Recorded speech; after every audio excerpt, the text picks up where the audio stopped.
لا يعترض عليه ذو عقل بعقله ولا يسأله مخلوق عن علة فعله. هو الكريم الوهاب حازم الأحزاب ومنشئ السحاب ومسبب الأسباب وخالق الناس من تراب. من اهتدى به ما ذل ومن اتقاه ما زل ومن اعتز به عبادا ومن طلب غناه ما قل. له الكبرياء والجبروت عز وجل. أشهد أن لا إله إلا الله وأن محمدا عبده ورسوله. رضيت بالله ربا وبالإسلام دينا وبمحمد صلى الله عليه وسلم نبيا ورسولا. رب اشرح لي صدري ويسر لي أمري واحلل عقدة من لساني يفقهوا قولي. அகில உலகத்தை படைச்சு அதை பரிபாலிச்சு பக்குவப்படுத்தி வரக்கூடிய ஏக வல்லவனாகிய அல்லாஹ்வுக்கு அவனுடைய சாந்தி சமாதானம் எம்பெருமானார் கண்மணி நாயகம் முஹம்மது முஸ்தபா ஸல்லல்லாஹு அலைஹி வஸல்லம் அன்னவர்கள் அவருடைய உற்சாக உறவினர்கள் தோழர்கள் தாபிஈன்கள் தபா தாபிஈன்கள் மேலும் இங்கே குறிப்பிருக்கக்கூடிய நம் அனைவர்கள் மீதும் அனைவருடைய குடும்பத்தாக அன்பானவர்கள், ரமதானின் என்கின்ற ஒரு புனிதமான மாதத்தில் சூரியன் உதிக்கிற நாள்லயே மிக சிறந்த நாள் வெள்ளிக்கிழமை அப்படின்னு நபிகள் ஸல்லல்லாஹு சொன்ன நாள்ல எப்படி அல்லாஹ் ஜல்ல ஷானஹு நம்மளை இங்க இறை ஆலயத்துல உண்டு கொண்டு செஞ்சிருக்கிறானோ அதுபோல இன்ஷா அல்லாஹ் நாளை மறுமையில கண்மணி நாயகம் முஹம்மது ஸல்லல்லாஹு அலைஹி வஸல்லமோடு உயர்ந்த சுவனத்துல ஜன்னத்துல் ஃபிர்தௌஸ்ல குடும்ப குட்டியோட உறவுகளோட உறவாடுற தருணத்தை அல்லாஹ் எனக்கும் உங்களுக்கும் ஏற்படுத்த.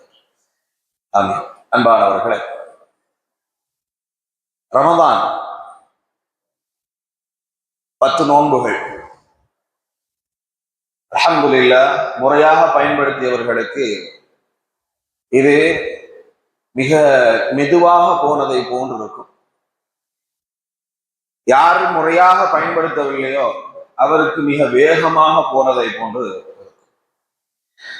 மார்க்கத்தின்பால் உலகத்தினுடைய எந்த விடயங்களையும் வேகம் எடுத்து செய்வதை மார்க்கம் விரும்புவதில்லை. நிதானித்து யோசித்து நிறுத்தி பல பக்குவத்தோடு பல கட்ட முடிவுகளோடு தான் ஒரு விடயத்தை நாம் உலகத்தில் அரங்கேற்ற வேண்டும் என்பது மார்க்கத்தின் நியதி. ஆனால் இறைவன் 2 விடயங்களை குர்ஆனில் சொல்கிறான். 2 விஷயங்கள், அதில் 2லுமே நீங்கள் வேகப்படுத்த வேண்டும், வேகம் கட்டாயம் அப்படிங்கிற மாதிரி சொல்றான். ஒன்று சாரிஉ இலா மஃபிரத்தின் மின் ரப்பிக்கும், உங்களது இறைவனின் பால் மன்னிப்பின் பால் அவனது கருணையின் உச்சபட்சமான அந்த மஃபிரத்தின் பால் மீளுங்க, வேகமா வாங்க. இன்னொன்னு சாபிகு இலா, இன்னொரு இடத்துல ஃபஸ்தபிகுல் கைராத் என்று அல்லாஹ் சொல்கிறான். ஃபஸ்தபிகுல் கைராத், நன்மையில வேகமா வாங்க, நன்மையில விரைஞ்சு வாங்க அப்படின்னு குர்ஆன்ல இந்த 2ஐயும் வேகமா செய்யுங்க அப்படின்னு குர்ஆன் சொல்லுது. அன்பானவர்களே, 10 நோன்புகளை கடந்திருப்போம். முதல் பிறைய பார்க்கும்போது என்ன வைப் இருந்துச்சோ, என்ன எலக்ட்ரிசிட்டி நம்ம உடம்புல இருந்துச்சோ, இப்ப இந்த 10 நாளுக்கு அப்புறம் அது அப்படி மங்கி இருக்கு. இந்த நடுப்பத்து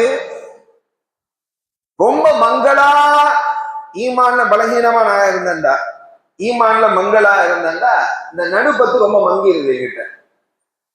ஃபர்ஸ்ட் 10 முதல் நாள், 2ஆம் நாள், 3ஆம் நாள்னா மாஷா அல்லாஹ் தபாரக்கல்லாஹ் என்ன போல ஒரு ஆபித் உலகத்தில் இல்லைங்கிற மாதிரி நான் நடந்தேன். எதுக்கு நடுப்பத்தை நான் அனாமத்தா விட்டேன், கடைசி 10 சரப்பா என்ன மாதிரி ஒரு மிகச்சிறந்த ஆபித் இல்லைங்கிற மாதிரி என்ன நான் பக்குவப்படுத்திக்கிறேன். மார்க்க அடிப்படையில இது விரும்பத்தக்கது அல்ல. நபிகள் நாயகம் ஸல்லல்லாஹு அலைஹி வஸல்லம் சொன்னாங்க, அல்லாஹ்வுக்கு மிக பிடிச்சமான அமல் என்றா அது நீங்க தொடரா செய்யற அமலு, தொடர்ந்து செய்யணும். சின்னதா இருந்தாலும் பரவாயில்ல, குவான்டிட்டி ரொம்ப கம்மியா இருந்தாலும் பரவாயில்ல, பெரிய அமல்லாம் ஒண்ணு வேண்டாம், அதை நீங்க தொடரா செஞ்சா போதுமானது. திங்கள் வியாழன் நோன்பு, திடீர்னு என்னைக்காக ஒரு நாள் நோம்பின் சிறப்பை பத்தி பேசும்போது திடீர்னு அது ஆறு மனதுல பதிஞ்சிட்டு உடனே திங்கள் வியாழன் நோன்பு நான் நோக்க ஆரம்பிக்கிறேன். இது கண்டினியூவா வந்துட்டுண்டா இது அல்லாஹ்வுக்கு விருப்பமானது.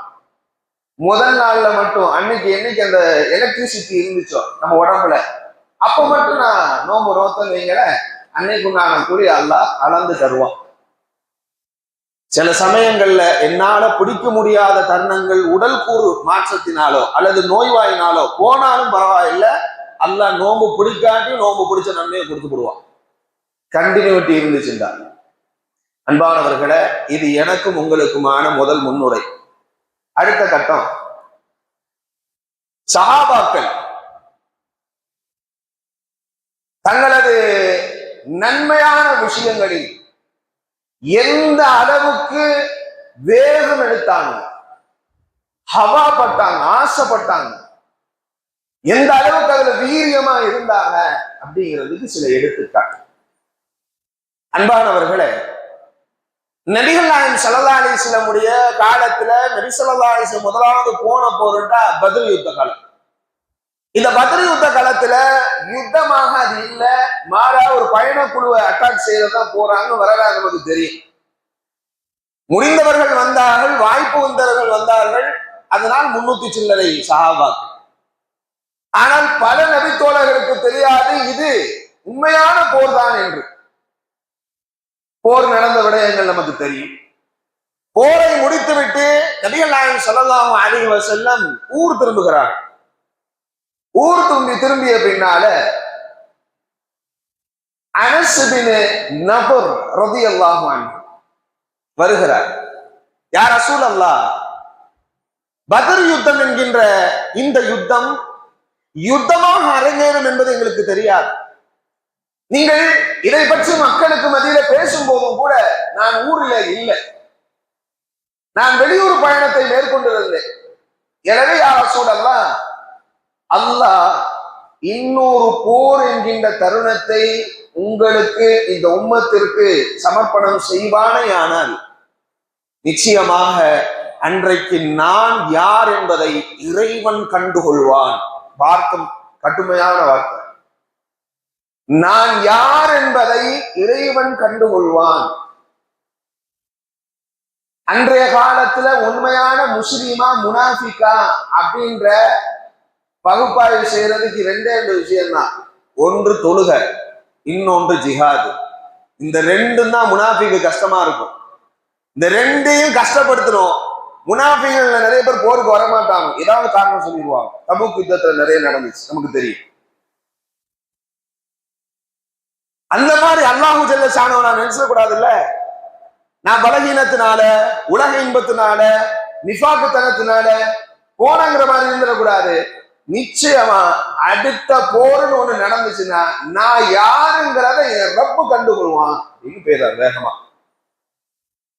உஹது யுத்த அறிவிப்பு வருகிறது. நபிகள் நாயகம் ஸல்லல்லாஹு அலைஹி வஸல்லம் படை திரட்டுகிறார். நேரா உஹதுடைய மலைக்கு போறார். உஹதுடைய யுத்தம் அகோர யுத்தம். கண்மணி நாயகத்துடைய மேனிகள் புண்ணாக்கப்பட்டது, இரத்த காயமிடப்பட்டது, பல சஹாபாக்கள் சல்லடையாக ஆக்கப்பட்டார்கள். பல துயரமான நிகழ்வுகள் அரங்கேறின அன்றைக்கு. பல துயரமான நிகழ்வுகள். பல சஹாபாக்கள், உயர்தரமான சஹாபாக்கள்,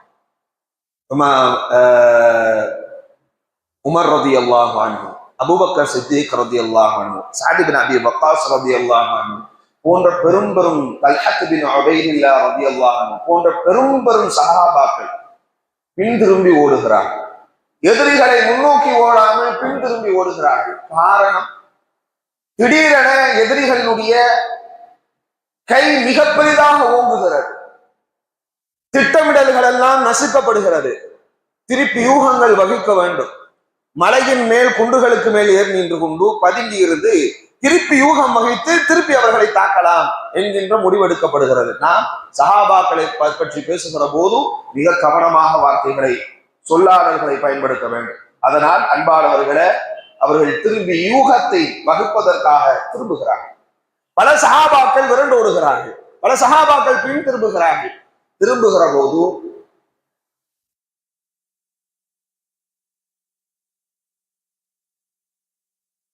ஒரு சஹாபி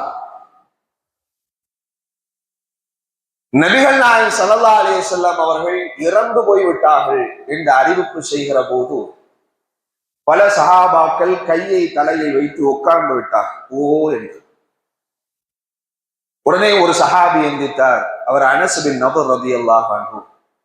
அவர் சொன்னார், நபிகள் நாயகம் உயிர் போய்விட்ட இந்த தருணத்தில் நமது உயிர் மட்டும் நம் உடலில் தங்கி என்ன பயன் இருக்கிறது? முஃமின்களை எந்தியுங்கள், அவரோடு போர் செய்வோம். நபிகள் நாயகத்தினுடைய உயிர் போய்விட்டது என்ற தகவல் வந்து விட்டது.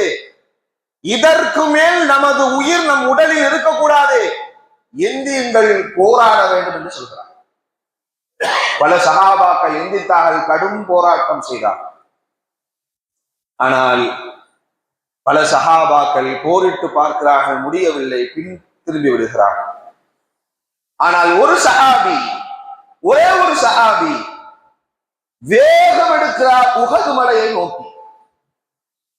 அங்கேதான் எதிரிகள் சூழ்ந்திருக்கிறார்கள். அவர்கள் இந்த பக்கம் வேகம் எடுக்கிறார்கள். இந்த சஹாபி, ஒற்றை சஹாபி, ஒரு கூட்டம் வருகிறது, இவர் முன்னெடுக்கிறார், வேகமாக போகிறார். ஒரு சஹாபி இடையில் வந்தார். எங்க போறீங்க? எங்க? இல்ல, الريحها الجنة تحت الأحد. அல்லாஹ்வின் மீது ஆணையிட்டு சொல்கிறேன், சுவனத்தின் நறுமணம் இந்த உஹதினுடைய அடிவாரத்தில் எனக்கு கமழுகிறது, அந்த மனத்தை நான் சுகிக்க போகிறேன் என்று சொல்லி வேகம் எடுக்கிறார். வேகம் எடுத்து போகிறார். சஅத் பின் முஆஸ் ரலியல்லாஹு அன்ஹு அவர்கள் நிப்பாட்டுகிறார்கள். போகாதீர்கள், கடும் வக்கிரத்தோடு, கடும் கொடூரத்தோடு பழிவாங்கி தீர வேண்டும் என்கின்ற எண்ணத்தோடு வந்திருக்கிறார்கள், போக வேண்டாம் என்றார். நான் போவேன் என்று போனார். உள்ளக்க போய் வெறும் புகை மூட்டம், புழுதி மணல் எல்லாம் மங்குகிறது. போரின் சுவடுகள் அணைகிறது. சுவட்டின் சில சுவடுகள் இரத்த சுவடுகளாக இருக்கும். மேல் தங்கிய முஸ்லிம்கள், முஃமின்கள் பார்க்கிறார்கள், பல சடலங்கள் செதறுண்டு கிடக்கிறது. முஸ்லிம்கள், முஃமின்கள் தங்களது நெருங்கிய தோழர்களின் சடலங்களை பார்க்க முயன்றது. அதில் ஒரு சடலம் யாரென்றே அடையாளம் தெரிய முடியாத அளவுக்கு ஒரு சடலம் கிடந்தது. முகம் தெரியவில்லை. அவர் போட்டிருக்கிற ஆடை புரிகிறது. அன்றைக்கு நாம் அணிகிற வண்ணமயமான ஆடைகள் கிடையாது. இருந்தால் அதிகபட்ச வெள்ளை, குறைந்தபட்சம் மணல் கலர், இவ்வளவுதான் விரும்பகுதி. ஏழ்மையான சஹாபாக்கள், உடல் சிதைக்கப்பட்டிருக்கிறது. அந்த ஒரே ஒரு சடலத்திற்கு பக்கத்தில் மட்டும் அவருடைய அந்த சடலத்தின் கட்டை விரல் துண்டிக்கப்பட்டு கிடக்கிறது. பல சஹாபாக்கள் தேடுகிறார், யார் எல்லாரையும் அடையாளப்படுத்த வேண்டும், ஒவ்வொருவருக்கும் தனி சிறப்பு இருக்கிறது. அடையாளப்படுத்துகிற போது இந்த சடலத்தை மட்டும் யாராலும் அடையாளப்படுத்த முடியவில்லை. யாருன்றே தெரியல. ஒரு பெண்மணி ஓடி வருகிறார், எனது சகோதரனை எங்கே, எனது சகோதரனை எங்கே, எனது சகோதரனை எங்கே என்று வேகமாக வருகிறார். தேடுகிறாள், சடலங்களை தேடுகிறார். எல்லாரும் ஷஹீதுகள், புனிதமான சுகதாக்கள். பக்கத்தில் ஒருவருடைய விரல் கடந்தது. அந்த விரலை எடுத்து பார்த்தாள். பார்த்த பின்னால் கதறி எழுதாள், இதுதான் எனது சகோதரனுடைய ஜனாசா என்று சொல்லி அந்த ஜனாசாவின் பக்கம் அழுதார். இவர்தான் அனஸ் பின் நதர் ரலியல்லாஹு அன்ஹு. அன்பானவர்களே, வஸாரிஉ இலா மக்ஃபிரத்தின் மின் ரப்பிக்கும் என்பதும் ஃபஸ்தபிகுல் கைராத், நன்மையின் பால் விரையுங்கள் என்பதனையும் இந்த வரலாற்றில் நம்மால் காண முடிகிறது. ஆனால் இங்க உசுறு கொடுக்க வேண்டியது இல்லை.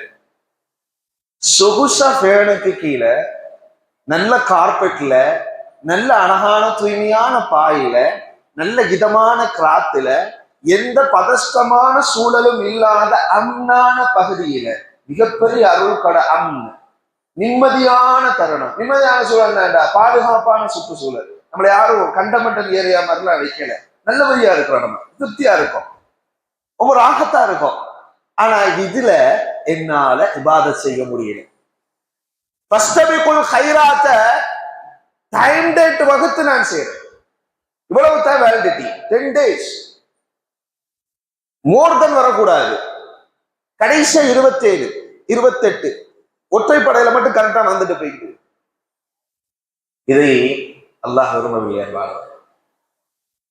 நண்பர்களே, வரலாற்றை பாருங்கள்.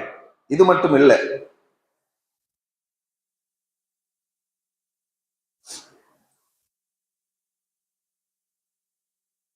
அம்ர் இப்னு தாபிக் அல் உசைரம் என்கின்ற ஒரு நபித்தோழர். இவர் பேர் வந்த தெரியாம இருக்கலாம், ஆனால் பிரபலியமான சஹாபி, பிரபலியமான வரலாற்றுக்குண்டான சஹாபி. நபிகள் ஸல்லல்லாஹு அலைஹி வஸல்லம் பத்ர் யுத்தத்தில் எல்லா சஹாபாக்களையும் வெகுண்டெழச் செய்கிறார்கள். தானும் போரிடுகிறார்கள். சஹாபாக்கள் யாரேனும் முடியாமல் ஒதுங்கி விட்டாலும் சொர்க்கத்திற்காக முன்னெழுங்கள், சொர்க்கத்திற்காக முன்னெழுங்கள், உங்களுக்காக சொர்க்கம் காத்து கொண்டிருக்கிறது என்றெல்லாம் சொல்கிறார். சொல்லுகிற போது ஒரு சஹாபி, நமக்கு தெரிந்த வரலாறு, இதில் பாருங்கள், முன்னெடுப்பை பாருங்கள்.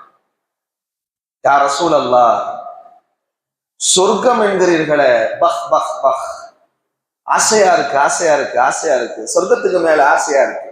அசுவா, எனக்கு சொர்க்கம் உண்டா, நீங்களும் சுவனத்திற்குரியவர் தான் என்று சொன்னவுடன், அப்படியா, இந்த உலகத்தில் மறுகணம் வாழ எனக்கு வாய்ப்பில்லை, தூக்கி போடு அப்படின்னு உணவு கையில இருந்த உணவை, ஈட்டப்பழத்தை தூக்கி போட்டுட்டு போர்க்களத்துல போய் ஷஹீதானா. அன்பானவர்களே, நன்மையின் முன்னெடுப்பு. சாவுறதெல்லாம் நான் ஏன் சொல்றேன், ஷஹீதாவதெல்லாம் ஏன் சொல்றோம்டா, இதை விட மிகப்பெரிய நன்மையில் முன்னெடுப்பு இருக்காது. ஆனா இதை விட கம்மியான முன்னெடுப்பத்தான் நான் செய்யறேன், சொகுசா செய்யறேன், ரொம்ப ரொம்ப ரொம்ப ரொம்ப ராகத்தான் செய்யறேன். ஆனா அதுலயும் எனக்கு சலிப்பு தட்டிடுது. அன்பானவர்களே, நபிகள் நாயகம் ஸல்லல்லாஹு அலைஹி வஸல்லம் வாழ்க்கையில ஒரு மிக பெரும் மறக்க முடியாத துயரம் என்றால் தபூக் யுத்தத்திற்கு பின்னால அன்னை ஆயிஷா ரலியல்லாஹு அன்ஹா அவர்கள் மீது கூறப்பட்ட அவதூறு. இதை நபிகள் நாயகம் ஸல்லல்லாஹு அலைஹி வஸல்லம் சீக்கிரம் சீரணிக்க முடியவில்லை. நபிகள் நாயகம் ஸல்லல்லாஹு அலைஹி வஸல்லம் தன் குடும்ப மனைவி, தந்த மனைவியை குறித்து பலர்களோடும் கதைத்துக் கொண்டிருந்த நேரம், என் மனைவியை பற்றியான அபிப்பிராயம் என்ன என்ற அபிப்பிராயம் கேட்டுக் கொண்டிருந்த நேரம், ஆயிஷா நாயகி ஒரு பெண்மணி, ஒரு பத்தினித்தனமான பெண்மணி, அவள் மேல் இவ்வளவு ஒரு பாண்டம், அபாண்டமான குற்றம் சுமத்தப்பட்டிருக்கிறது, குற்றப்பழி. நபிகள் நாயகம் ஸல்லல்லாஹு அலைஹி வஸல்லம் அன்னவர்கள் நொந்து போய்விட்டார், நொந்து போய்விட்டார். கடைசியாக வசனம் அருளப்படுகிறது, இவள் ஒரு பத்தினியான தாய், இந்த பத்தினி பெண் மீது மூமின்களை நீங்களாவது கரிசனை செலுத்தியிருக்க கூடாதா, நீங்கள் ஏன் அவர்கள் மீது சரியான நல்ல எண்ணம் கொள்ளவில்லை என்று அல்லாஹ் வசனத்தை. எங்க விஷயம்டா, அபூபக்கர் சித்திக் ரலியல்லாஹு அன்ஹு கடுமையான முறையில உதவிய, மிக அதிகமாக உதவிய மிஸ்தஹ் ரலியல்லாஹு அன்ஹு என்ற ஒரு நபித்தோழர். இந்த நபித்தோழரும் அன்னை ஆயிஷா ரலியல்லாஹு அன்ஹா அவங்க மேல கூறப்பட்ட பழி சொல்ல, கூறப்பட்ட அவதூற பரப்புகிற சூழலை ஏற்படுத்தி கொண்டார். ஏற்படுத்தியதனால் இவர்தான் இப்படி பரப்பியிருக்கிறார் என்ற தகவல் தெரிந்தவுடன் அபூபக்கர் சித்திக் ரலியல்லாஹு அன்ஹு சொல்லிவிடுகிறார், அல்லாஹ் மீது ஆணையிட்டு சொல்கிறேன், இனி மிஸ்டாக்கு நான் ஒரு பைசா உதவ மாட்டேன். உடனே அல்லாஹ் வசனத்தை அருளுகிறான், அலா துஹிப்பூன ஐ யக்ஃபிரல்லாஹு லக், அலா துஹிப்பூன ஐ யக்ஃபிரல்லாஹு லக். ஓ மக்களே, மனிதர்களே என்று பொதுவான வசனம் அல்ல, அபூபக்கர் சித்திக் ரலியல்லாஹு அன்ஹு அவர்களுக்காக அருளப்பட்ட வசனம். முஹாஜிர்களுக்கு உதவ மாட்டேன் என்று உங்களுடைய உதவியின் மீது சத்தியமிட்டு நீங்கள் சொல்கிறீர்களே, நீங்கள் அவர்களை மன்னிக்க மாட்டீர்களா? மன்னிக்க மாட்டேன் என்றும் சத்தியம் இடுகிறீர்களே, அலா துஹிப்பூன அய்யக்ஃபிர அல்லாஹு லக்கும், அல்லாஹ்வினுடைய மன்னிப்பை நீங்கள் விரும்பவில்லையா? நீங்க மன்னியுங்க சொன்ன உடனே வேகம் எடுத்து மிஸ்தாஹிடம் ஓடி போய் சென்று சொன்னார், அபூபக்கர் சித்திக் ரலியல்லாஹு அன்ஹு, நான் உங்களுக்கு முன் எவ்வளவு உதவி செய்திருந்தேனோ அதை விட அதிகமாக இனிமேல் நான் உங்களுக்காக நான் உதவி செய்து கொண்டே இருப்பேன், என்னை மன்னித்து விடுங்கள் என்று மன்னிப்பு கேட்டார். மிஸ்தாஹ் ரலியல்லாஹு அன்ஹு இல்லை. அன்பானவர்களே, வசனம் தான் அவர்களுக்கு பூஸ்டப் வசனம். நன்மையில முந்துங்க, மகஃபிரத்தின் பால் முந்துங்க அப்படின்ற வசனம் தான் முஸ்லீம் எடுக்க வைத்தது. தபூக் யுத்தம் கடுமையான வெயில். இன்னைக்குள்ள வெயில் இல்ல, மாசாவா குளிர்ந்த மேனிக்கு வெயில் வருது, அழகான காத்து, இரவு சூழ்ந்துட்டா ஒரு 3 நாளா கோயம்புத்தூர்ல மாசாவா தபாரக்கெல்லாம் குளிர்ந்த காத்து அடி பனி காத்து அடிக்க ஆரம்பிச்சு. சுபுக்கு வெளியே வரும்போது தெரியுது இதமான சூழல், ஆனாலும் வெயில். ரமதான் மாசம் தபூக் யுத்தம், கடுமையான வெயில். கடும் வெயில்னா கடும் வெயில். அன்பானவர்களே, ஒன்று உடல் ரீதியான பலகீனம் வருவதற்கான தோதுவான நாள் கடுமையான வெயில் காரணமா, இன்னொன்று பொருளாதார ரீதியில தேவைப்படுற நாள். அன்னைக்குத்தான் சூடான கனிவர்க்கங்கள் முளைகிற நேரம். அது பேரித்த பழம் அறுவடை காலம். அது பொருளாதார ரீதியிலும் சோதனை, உடல் ரீதியிலும் சோதனை. இந்த சமயத்துல தான் நபிகள் நாயகம் ஸல்லல்லாஹு அலைஹி வஸல்லம் பொது ஏலான் பண்றாங்க, ஓ மக்களே, தபூக் யுத்தம் வருது, நீங்க தபூக் யுத்தத்துக்கு வரணுமா இருந்தா நீங்க உங்களோட பணத்தை வச்சு உங்களுக்கான உணவை நீங்க கொண்டு வந்து உங்களோட ஒட்டகத்தை உங்களோட குதிரைய கொண்டு வந்தாதான் இந்த போர்ல உங்களால கலந்து கொள்ள முடியும். ஏலான் செய்யப்படுது.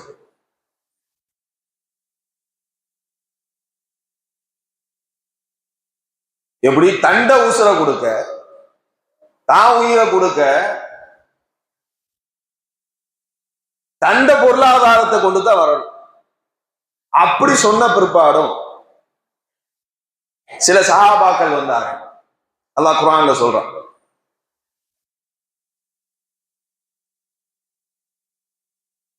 சில சஹாபாக்கள் அப்படி மெதுவா வந்து, யா ரசூலல்லாஹ், நீங்கள் போருக்கு வருபவர்கள் சொந்தமான வாகனத்தையும் தங்களுக்கான உணவையும் கொண்டு வர வேண்டும் என்று சொன்னீர்கள்.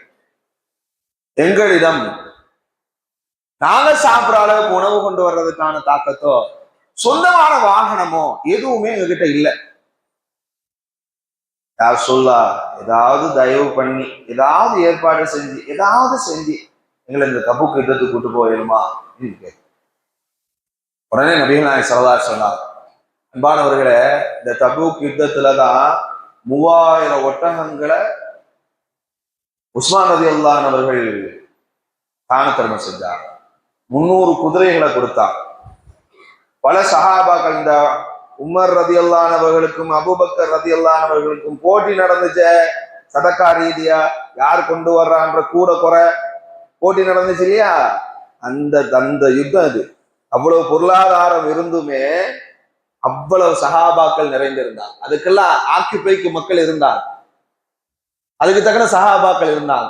அந்த சஹாபாக்களுக்கு மிஞ்சிய சஹாபாக்கள் கொஞ்சம் பேர், அது கிடைக்காத சஹாபாக்கள், தங்களுக்கும் வாய்ப்பு இல்லை, அதுல இருந்து கொண்டு வர்றதுக்கும் வாய்ப்பு இல்லை. நபி ஸல்லல்லாஹு அலைஹி வஸல்லம் சொன்னாங்க, வலா அலல் லதீன இதா மா அதௌக லிதஹ்மிலஹு குல்த லா அஜிது மா அஹ்மிலுக்கும் அலைஹி. வசனம் இறங்குது, தோழர்களே, உங்களை சுமந்து செல்றதுக்கு எந்த விதமான வாகனம் என்கிட்ட இல்லை, உணவும் கிடையாது, பைத்துல் மால்ல ஒண்ணுமே இல்லை, உங்களை கூட்டு போக முடியாது, நீங்க இங்கே இருக்கலாம். உடனே அல்லாஹ் குர்ஆன்ல சொல்றான், அவர்கள் என்ன செய்தாங்க தெரியுமா? வலா அலல்லதீன இதா மா அதௌக லிதஹ்மிலஹு குல்த லா அஜிது மா அஹ்மிலுக்கும் அலைஹி. தவல்லவ் அயுனஹும் தஃபீது மினத்தம்அ. நபிகளாய் ஸல்லல்லாஹு பதில் சொன்ன உடனே திரும்பிட்டு போகும்போது கண்களிலிருந்து தாரை தாரையாக கண்ணீரை வடித்து கொண்டே சென்றார்கள். என்ன காரணம்? போருக்கு கூட்டிட்டு போகல, போருக்கு கூட்டிட்டு போகல, தண்ட உசுர கொடுக்க, தண்ட செல்வத்தை செலவழிக்க. சுப்ஹானல்லாஹ். ஒப்பிட்டு பார்க்கிறேன் மச்சான், இந்த பள்ளிவாசல்ல பிரியாணின்னு ஏன்டா என்ன கூப்பிடல அப்படின்னு கோபிக்கிறான். எங்க நல்லா இருக்குது சாமான்னு பார்த்து வாட்ஸ்அப்ல போடு, எங்க நல்லா இருக்கோ அங்க நான் வந்துருவோம் அப்படின்னு படையெடுக்க. சொல்லலைன்னா கோவப்படுறான். இன்னைக்கு என்ன வச்சு சொல்றேன், எதுக்கு? இஃப்தாருக்கு நமக்கு ஒன்றும், எனக்கு ஒன்றும் வக்கு இல்லாம இல்லை. வீட்டுல எனக்கு பறக்கத்தான உணவுலாம் இருக்குது, செழிப்பான உணவெல்லாம் எனக்கு கொடுத்து வச்சுக்க, அரிசிக்க கொடுத்துருக்கிறான். இருந்தாலும் எக்ஸஸா இங்க போய் சாப்பிட்றதுல ஒரு சந்தோஷம், போடுறது தப்பும் இல்லை, சாப்பிடலாம். ஆனா இதுக்க நான் கவலைப்படுறேன், கோவப்படுறேன். சீரியஸாலாம் கோவப்படுறவன் உண்டு. நீ மட்டும் போறீங்களே சகோதரர்களே. இப்படி நம்மளை அல்லாஹ் அம்னோடு சிறப்பா வாழ வச்சிருக்கான். அந்த தோழர்களை தண்ட உசுர கொடுக்கிறதுக்கு, உசுர கொடுக்க முடியறதுக்கான சாதனம் இல்லையே, பொருளாதாரம் இல்லையே, வாங்கணும் இல்லையே அப்படின்னு தங்களை தாங்களே நொந்து கொண்டார்கள். சுப்ஹானல்லாஹ். வஸாரிஉ இலா மக்ஃபிரா ஃபஸ்தபிகுல் கைராத். நன்மையில முந்துங்க, மக்ஃபிரத்தின் பால் முந்துங்க. நபிகள் நாயகம் ஸல்லல்லாஹு அலைஹி வஸல்லம் மதீனா நகரத்திற்குள் நுழைகிறார்கள். நுழைந்த மாத்திரத்திலேயே பயங்கரமான பஞ்சகாலம், தண்ணீர் பஞ்சம். ஒரு யூதனுடைய கையில மட்டும்தான் ஒரே ஒரு கிணறு இருக்கு. மற்ற எல்லா நீரூற்றுகளிலும், எல்லா நீரூற்று கிணறுகளிலுமே தண்ணீர் உப்பு கரையாக உள்ளது, உப்பு கசக்குது, தண்ணீர் யாரும் குடிக்க முடியாது. ஒரே ஒரு கிணத்துலதான் நல்ல தண்ணி இருக்குது. யூத ஒரு குடத்துக்கு அநியாய விலை வைக்கிறான் தண்ணி எடுக்கும். ஸல்லல்லாஹு அலைஹி வஸல்லம் எதிர்த்தார்கள். எவர் ஒருவர் இந்த ரூமாவை இஸ்லாமியர்களுக்காக வக்ஃப் செய்து தருகிறார்களோ அவர்களுக்கு சுவனம் நிச்சயம் என்று சொல்கிறார். ஒரு சஹாபி எந்தித்தார், வேகமா போனார் யூதர் இடத்துல. யூதா, இந்த கிணறு எவ்வளவு சொல்லு, எவ்வளவு வேணும் உங்களுக்கு? கிணறுலாம் விற்கிற மாதிரி இல்ல, விற்கிறவனான சாமான்ல கிணறு விற்க முடியாது, நீ எவ்வளவு கேட்டாலும் தர்றேன். கிணறு இவ்வளவு விலை பேசலாவா? கிணறு விற்கிற மாதிரி இல்ல. சரி, ஒண்ணும் வேணாம், இதுக்கு உடன்படுறியான்னு பாரு. பாதி பாதி, ஒரு நாளைக்கு நீ, ஒரு நாளைக்கு நான், இப்படி தண்ணி எடுக்கிற முறை. அந்த ஒரு நாளைக்கு நீ என்ன ரேட் வைக்கிறியோ, அதாவது ஹாஃப் அண்ட் ஹாஃப், நீ ஒரு நாள்னா நான் ஒரு நாள், நீ ஒரு நாள்னா நான் ஒரு நாள், இப்படி இப்படி இப்படி இப்படி சஃபல் பண்ணிக்கலாம். இதுக்கு உன்னுடைய கிரயம் என்ன, என்ன என்ன விலை பேசுற, அது என்ன கேட்கிறியோ நான் அவ்வளவு எவ்வளவு கேட்டாலும் கொடுக்க. அப்படியா, இதுக்கு நான் உடம்படுறேன், இவ்வளவு தாண்டு பெரிய தொகையை கேட்கிறா, பெரிய தொகை கேட்டு விலைக்கு வாங்குறான். வாங்கி சந்தோஷத்தோடு ஓடி வந்து சொன்னார் அந்த சஹாபி, யா ரசூலல்லாஹ், பிரு ரூமாவை நான் வாங்கிவிட்டேன், முஸ்லிம்களுக்கு வக்ஃப் செய்கிறேன். யூதனுடைய டைம் வரும்போது யாரும் தண்ணி எடுக்க போறதில்லை. ஏண்டா, இவருக்கான வாய்ப்பு வரும்போது பொது ஏலான் செஞ்சிருவாரு. முஸ்லீமோ மஜூசியோ நசரானியோ யகூதியோ யாராக இருக்கட்டும், யார் வேண்டுமானாலும் இந்த கிணத்தில் இலவசமாக தண்ணீரை எடுத்து செல்லலாம் என்ற பொது அறிவிப்பு செய்யப்படுகிறது. யூதனுடைய நேரம் வருகிற போது யாரும் போறதில்லை. உஸ்மான் ரலியல்லாஹுடைய டைம் வரும்போது எல்லோரும் இலவசமாக எடுத்தார்கள். கடைசியில யூதனே வந்து விலை பேசினா, அதெல்லாம் முறிச்சிருவோம், இங்க வியாபாரம் ஆக மாட்டேங்குது, நானே உங்களுக்கு எல்லா கிணத்தையும் தந்து என்ற கிணத்தை தந்துடுறேன், அதுக்கு உண்டான கிரயம் பேசி தாங்க அப்படின்னு விலை பேசி வாங்கிடுவோம் அப்படின்னா சொல்லா சொன்னாங்க, உஸ்மானே உஸ்மானே, உனக்கு சுவனம் நிச்சயிக்கப்பட்டு விட்டது. சுவனத்தில் உங்களுக்கு ஒரு இடம் கொடுக்கப்பட்டு விட்டது. காரணம் ஒரு ரூமா எந்திச்சு அறிவிச்சதுதான் மிச்சம். நண்பர்களே, உங்களோட எந்த இபாதத் வேண்டுமானாலும் இருக்கலாம், எவ்வளவு பெரிய இபாதத்தா வேண்டுமானாலும் இருக்கலாம். ரப்புக்கு நீங்க செய்யற இபாதத்துல குவான்டிட்டி முக்கியமே இல்லை. நீங்க இரவு ஃபுல்லா நின்று தொழுதாலும் அல்லாவுக்கு தேவை கிடையாது. நீங்க கோடிக்கணக்கான பணத்தை கொடுத்தாலும் அல்லாவுக்கு தேவை கிடையாது. கொஞ்சம் குரானை பாருங்களேன். உஸ்மான் ரலியல்லாஹு அவர்கள் செய்த தியாகத்தை நேரடியா குரான் எங்கேயும் பேசுதா? உஸ்மான் அவர்கள் இவ்வளவு கோடி ரூபாயை தான தர்மம் செய்தார்கள் என்று பேசுகிறதா? என்ன நேரடியா பேசல. சிறப்பு இல்லைங்கிறதுலாம் இல்ல, கிடைச்சிட்ட பெரிய செருப்பு சுவனம் தானே, கிடைச்சு போச்சு.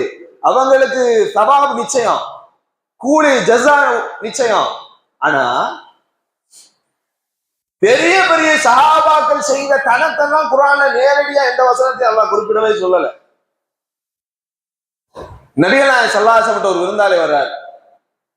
விருந்தாளி அப்படின்னா வெளியூர்ல இருந்து வர்றவர், உள்ளூர்ல உட்கார்ந்து விருந்தாளி இல்ல. பக்கத்து வீட்டுக்காரர் நோம்பு திறக்க வந்தா விருந்தாளி, உள்ளூர்லயே உட்கார்ந்துட்டு விருந்தாளி இல்ல. வெளியூர்ல இருந்து வர்றது, இங்க வந்து அகப்படுறதுக்கு, இங்க தங்குறதுக்கு எந்த விதமான வாய்ப்பும் வசதியும் இல்லாதவதான் விருந்தாளி. அவங்க தங்குறது அவருக்கு சிறப்புப்படுத்துறதுக்கு தான் நமக்கு அந்த விருந்தாளிக்கு உண்டான முக்கமும் விருந்தாளிக்கு உண்டான சிறப்பு வரும். நோம்பு திறக்க எல்லாத்தையும் கூப்பிட்டு விருந்தாளியை சிறப்பிக்கிறேன். இங்க பக்கத்து வீட்டுல அவருக்கு ஏற்கனவே இங்க வழி இருக்கு. நான் வெளியூர்ல இருந்து வர்றேன், இங்க யாருன்னு எனக்கு தெரியாது, எங்க போய் தங்க எங்க போய் திங்கா அப்படிங்கிறதா எனக்கு தெரியாது. அப்படிப்பட்ட இடம் தான் விருந்தாளிக்கு நான் ஒப்பும் வரும். வந்து கேட்கிறார், யார சொல்லலாம், உங்களை காண வந்திருக்கிறேன். அப்படியா, நீங்கள் என் விருந்தாளியாச்சே, வாங்கல் சஹாபிகளை, என் மனைவிமார்களுடைய வீட்டுல போய் என்ன இருக்குன்னு கேட்டுவாங்க. எல்லா மனைவிட்டையும் வீட்லயும் போய் கேட்கிறாங்க. லா தாம இல்லல்மா, எல்லா வீட்லயும் ஒரே மாதிரி பதில் வருது. எந்த உணவும் இல்லை, தண்ணீரை தவிர. தண்ணி மட்டும்தான் இது வீட்டுல, உணவு எதுவும் இல்லை அப்படின்னு. உடனே ஒரு சஹாபி வேகமா இருந்துச்சார், யார சொல்லா, அல்லாஹுக்காக உங்களுக்காக இந்த விருந்தாளியை நான் கண்ணியப்படுத்தட்டுமா அப்படின்னு கேட்கிறார். உடனே கூப்பிட்டு போற. இரவு ஒரு சம்பாஷணை நடக்கு, நமக்கு அது தெரியும். லைட்டை மறைச்சி பிள்ளைகளுக்கு இருக்கிற ஒரு கபல உணவையே அப்படி விளையாட்டு காமிச்சு, என்ன அவங்க சாப்பிட்ற மாதிரி வைக்கும் போது லைட்டை அமைத்துடுறது, அதுக்கப்புறம் வச்சிடுறது. அவங்க சாப்பிட்ற மாதிரி, அவங்களுக்கு தான் உண்மையான தட்டுல உணவு இருக்கு, இவங்க தட்டுல உணவு கிடையாது. இப்படிலாம் சம்பாஷணை நடக்குது. எல்லாம் பண்ணி முடிச்ச பிற்பாடு இந்த வேலை முடிச்சு சரியான முறையில சங்கப்படுத்த அவர் எந்த அளவுக்கு சொல்றாங்கன்னா, என்னை சிறந்த முறையில் நீங்கள் சங்கைப்படுத்தினீர்கள், அல்லாஹ் அவங்களுக்கு கூலியை வழங்கட்டும் என்று சொல்லுகிற அளவுக்கு அவர்கள் சங்கைப்படுத்தி இருக்கிறார். படுத்திய பிற்பாடு காலையில் அல்லாஹுடைய தூதர் ஸல்லல்லாஹு, இரவு வேலை நடந்திருக்கு, காலையில் அல்லாஹுடைய தூதர் ஸல்லல்லாஹு அலைஹி வஸல்லம் சந்திக்க போகும்போது நபிகள் நாயகம் ஸல்லல்லாஹு அலைஹி வஸல்லம் சிரித்தார். குர்ஆனுடைய வசனத்தை ஓதி காண்பித்தார்கள். தோழரே அல்லாஹ் உங்களுக்காக ஒரு வசனத்தை குர்ஆனில் அருளினார். குர்ஆனில் உங்களுக்காக ஒரு வசனத்தை அருளினான். என்ன வசனம் தெரியுமா? وَيُؤْثِرُونَ عَلَى أَنفُسِهِمْ وَلَوْ كَانَ بِهِمْ خَصَاصَةٌ وَمَنْ يُوقَ شُحَّ نَفْسِهِ فَأُولَٰئِكَ هُمُ الْمُفْلِحُونَ. வசனம் என்ன சொல்லுதுண்டா, தங்களுக்கு தேவை இருந்திருந்தும் கூட கஞ்சத்தனத்தை பயப்படாது பிறருக்கு அவர்கள் அதையே தானமாக வழங்கினார்கள் பாருங்கள், அவர்களுக்கான கூலி நிச்சயிக்கப்பட்டு விட்டது என்று இறைவன் வசனத்தை அருளினான் என்று சொல்லும் போது சிரித்து கொண்டே சந்தோஷத்தோடு ஆனந்த கண்ணீர் விட்டார் அந்த சஹாபி. நண்பர்களே ஃபஸ்தபிகுல் கைராத், நன்மையில் சரியாக முன்னுங்க. உங்களிடத்துல எந்த குவான்டிட்டியுமே கேட்கல. நீ ஒரு நாளைக்கு ஒரு குர்ஆன் ஹத்தம் பண்ணணும்னு அல்லாஹ் சொல்லல. உங்களோட குவான்டிட்டி கேட்கல, உங்களோட குவான்டிட்டி இல்ல. நிறைய செய்யணும், நிறைய நேரம் நிக்கணும் இல்ல. நீ இஹ்லாஸா உல தூய்மையோடு அல்லாஹ்வுக்கான எண்ணத்தோடு நின்று நிதானித்து நீ தொழுதாலே அந்த ஒரு தொழுகையே போதும் சுவனம். அல்லாஹ்வுக்கு சுவனம் ஒரு பிரச்சனை இல்லை. நரகத்தை தான் யோசிச்சு கொடுப்பான். அல்லாஹ் யோசிச்சு கொடுப்பான், பல கட்ட ஆய்வுக்கு மத்தியில கொடுப்பான். சுவனத்தை ஈஸியா கொடுத்துருவான். அது நாய்க்கு தண்ணி கொடுக்கறதா இருந்தாலும் சரி, பூனைக்கு தண்ணி கொடுக்கறதா இருந்தாலும் சரி, ஒரு மனுஷனுக்கு தேவையான ஒரு காரியத்தை செஞ்சு கொடுக்கறதா இருந்தாலும் சரி, சொர்க்கம் கிடைச்சிடும். அல்லாஹ்வுக்கு உங்களோட குவான்டிட்டி தேவையில்லை, நம்மளோட குவான்டிட்டி தேவையில்லை. 30 நாள் கத்மு செஞ்சே ஆகணும். எத்தனை குர்ஆன் முடிச்சா? நான் ரமலான்ல 25 குர்ஆன் முடிச்சேன், முழுசா கத்மு செஞ்சேன், பெருமை அது இல்லை. நாங்க ஒரு சமயம் முடிச்சேன், பல வசனங்களை வாழ்க்கையில அமல் பண்ணேன். இந்த வசனம் என்னை மாத்திச்சு, இந்த வசனத்தை ஓதுன என்னை திருத்திச்சு, இதை ஓதுன எனக்கு மாற்றத்தை என் கல்வி நடுங்கிச்சு. ஒஜிலத் குலூபுஹும், இந்த வசனத்தை கேட்கும் போது என் கல்வி அப்படி நடுங்கிட்டு. இப்படி ஏதாவது என்கிட்ட இருக்கா? ஒரு வசனத்தை என்கிட்ட சொல்ல இயலுமா? ஒரு வசனம் மாத்திச்சுன்னு சொல்ல முடியுமா? இதுதான் அன்பர்களே ஃபர்ஸ்ட் அபிகுல் ஹைரா, நன்மையில விரைகிறது, நன்மையில முந்துறது, நன்மையில ஆர்வப்படுறது. டேட்டு டைமை பார்த்த உடனே எப்படா ரமலான் முடியும் இவனுக்கு என்ன வந்துட்டு அவன் ஹலாஸ், அவன் செஞ்ச நன்மை எதுவுமே ஃபாய்தா கிடையாது. எப்ப ரமலான் முடியாது, எப்ப பெருநா வரும் அப்படிங்கிறதுண்டா, பெருநா டேட் அன்னைக்குதான் சந்தோஷம். பெருநா வர்ற சந்தோஷத்தை நம்ம கொண்டாடலாம், பிரச்சனை இல்லை. எப்ப ரமலான் முடியும், நோம்பு எப்ப முடியும் இப்படின்ற எண்ணம் வந்துட்டுன்னு வைங்களேன், நிச்சயமா ரமலான்ல அல்லாஹ் சொல்வது போல அல்லாஹ் பல ஹஜ்ஜா, அல்லாஹுக்கு நம்ம பசிச்சிருந்து தாகித்திருந்து தேவையே கிடையாது. விசலவாசம் சொல்றாங்க. அன்பானவர்களே, நன்மைக்கான மாசம், பல மடங்கு நன்மைகளை தர்ற மாசம், விட்டுட்டா கை சேரப்படுற ஆளு என்ன மாதிரி உலகத்து ஆள் கிடையாது. ஏண்டா பல நண்பர்களை நம்மளே நம்ம கையால் அடக்கியிருக்கோம். போன ரமலான் இந்த நண்பர்கள் நம்மளே அவனுக்கு கஃபன் செஞ்சு தஃபன் செஞ்சிருக்கோம். இமாம் மாலிக் ரஹ்மத்துல்லாஹி சொல்வார்கள், இளைஞர்களே, யுவதிகளே, உங்களுக்கு மரணம் தாமதமாக வரும், அதுக்கென குறிப்பிட்ட நேரம் இருக்கிறது என்று எண்ணாதீர்கள். காரணம் என்ன தெரியுமா? நீங்களே உங்களது பல சகோதரர்களை கஃனிட்டு தஃபனிட்டு இருக்கிறீர்கள். எனவே மரணம் தொலைவில் இல்லை, மரணம் எப்போது வரும் என்று தெரியாது. கிடைத்த வாய்ப்பை பொன்னான வாய்ப்பாக ஒரு மூமின் பயன்படுத்திக் கொள்வார். அதுதான் இந்த வரலாறுகள் எல்லாம் நமக்கு சமர்ப்பணம் செய்கிறது. நன்மையில் முந்துவோம், நம்மளோட நன்மையில் குவாலிட்டியை மட்டும் தரமானதாக ஆக்கிக் கொள்வோம். குவான்டிட்டியோட குவாலிட்டி இருந்தா மஸ்ட், குவான்டிட்டியே இல்லை குவாலிட்டி இருந்தாலும் அதுவும் மஸ்ட். அதுவே போதும் ரப்புக்கு. ஆனா அவன் கருணையால சின்னதா இருந்தாலும் இஹ்லாஸா இருந்தா கொடுத்து விடுவான். நிச்சயமா அல்லாஹ்வை நல்ல நம்பிக்கை வைக்கிறோம், சுவனத்தை நமக்கு தந்து விடுவான். அதுக்கான வாய்ப்பையும் வசதியையும் சூழலையும் நம்ம ஏற்படுத்திக் கொள்வோம். இன்ஷா அல்லாஹ். தகப்பல் அல்லாஹ் மின்னா வ மின்கும்.